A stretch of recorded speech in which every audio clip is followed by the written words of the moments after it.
या hi everyone. Now we are back with our new video. तो ये basically syllabus है जीएस पेपर 4 के लिए, राइट। यहाँ पे पेपर 5 आपको दिख रहा होगा, तो ये पेपर 5 बेसिकली मेंस के अकॉर्डिंग है, क्योंकि फर्स्ट पेपर ऐसे हो जाता है और चौथा पेपर बेसिकली हमारा होगा दैट इज जीएस पेपर 4 का। तो उसके अकॉर्डिंग सीक्वेंस में बेसिकली पेपर 5 लिखा हुआ है, बट जीएस पेपर 4 के लिए पूरा सिलेबस है। सब्जेक्ट का नाम है ethics integrated and aptitude, right.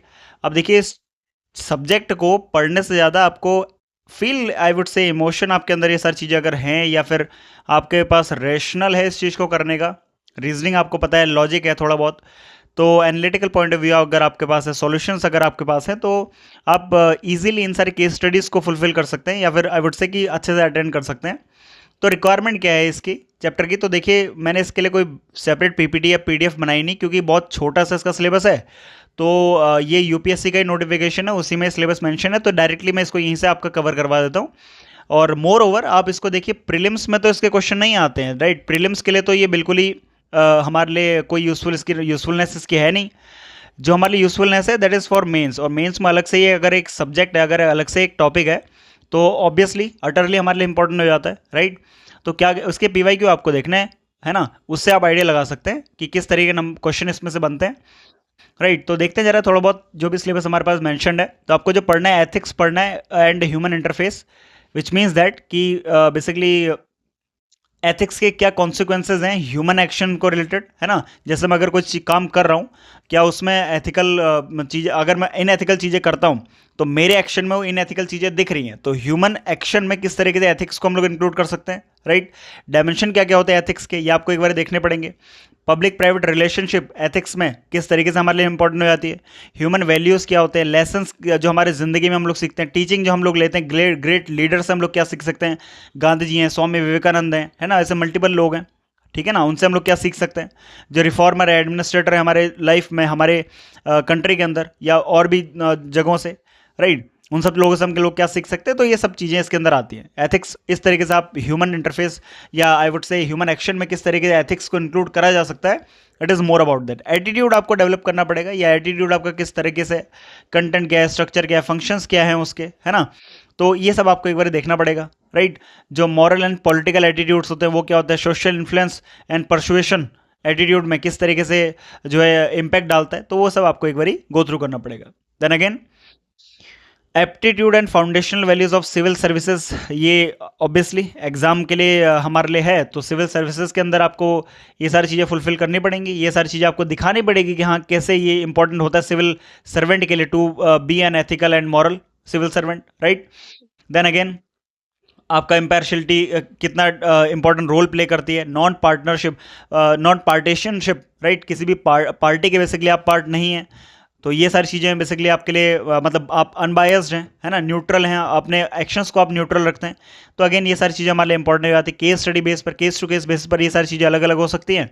इसी का आपके पास सॉल्यूशन होना चाहिए, आपको इसको टैकल करना आना चाहिए। इमोशनल इंटेलिजेंस क्या है, कॉन्सेप्ट क्या है, कहाँ कहाँ पर यूटिलाइज उसको कर सकते हैं, एप्लीकेशन कहाँ कहाँ पर उसकी आती है, किसी एडमिनिस्ट्रेशन में गवर्नेंस के कहाँ कहाँ पर यूज़ हो सकता है ना। ये सारी चीज़ें आपको पता होनी चाहिए। देन जो मल्टीपल थिंकर्स हैं, थोड़ा बहुत फिलोसोफर आपको इंडिया और वर्ल्ड के थोड़ा तैयार करने पड़ेंगे, उनके द्वारा दी गई फिलोसफीज थोड़ा देखना पड़ेगा, राइट। तो कोट करने के लिए वो ठीक होती हैं। Then coming to public services, जो हमारे पब्लिक सर्विसेज वैल्यूज़ हैं, है ना, एथिक्स जो पब्लिक एडमिनिस्ट्रेशन में हमारे यूज़ में आते हैं, वो सब आपको एक बार देखना पड़ेगा, right. Then probability in governance, governance public services का क्या कॉन्सेप्ट है, फिलोसफिकल बेसिस क्या है गवर्नेंस और प्रोबिटी का। Then again, information sharing transparency government के अंदर क्यों बेसिकली इंपॉर्टेंट है, कैसे हो सकती है, राइट। अकाउंटेबिलिटी कैसे इंश्योर कर सकते हैं, आरटीआई, राइट टू इन्फॉर्मेशन हमारे पास तो एक्ट भी है, बट ये क्यों इंपॉर्टेंस है, गवर्नेंस में क्या रोल है इसका, है ना।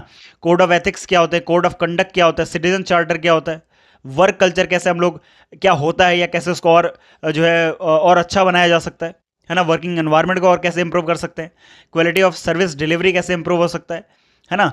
Then utilization of public fund, simple सी बात है, जैसे एग्जांपल इसका ले लेते हैं, जैसे MP LED scheme, MP LED fund होता है, इसमें 5 करोड़ रुपए गवर्नमेंट बेसिकली हर 5 साल, हर साल में बेसिकली इसको अलॉट करती है। तो इसका बेसिकली जो कंट्रोल होता है, that is a joint account of that IAS, जो डिस्ट्रिक्ट मजिस्ट्रेट होता है, और जो वहाँ का मेंबर ऑफ पार्लियामेंट है, राइट। तो इसके अंदर फंड आता है। अब सिंपल सी बात है, ये फंड किस किस तरीके से यूटिलाइज होगा पब्लिक के लिए, तो ये इसका एक एग्जांपल हो सकता है। ऐसे मल्टीपल चीजें हैं, राइट। तो ये सब है। चैलेंजेस क्या है करप्शन में, है ना, करप्शन के चैलेंजेस क्या क्या है, कैसे उसको टैकल कर सकते हैं, कैसे कम कर सकते हैं।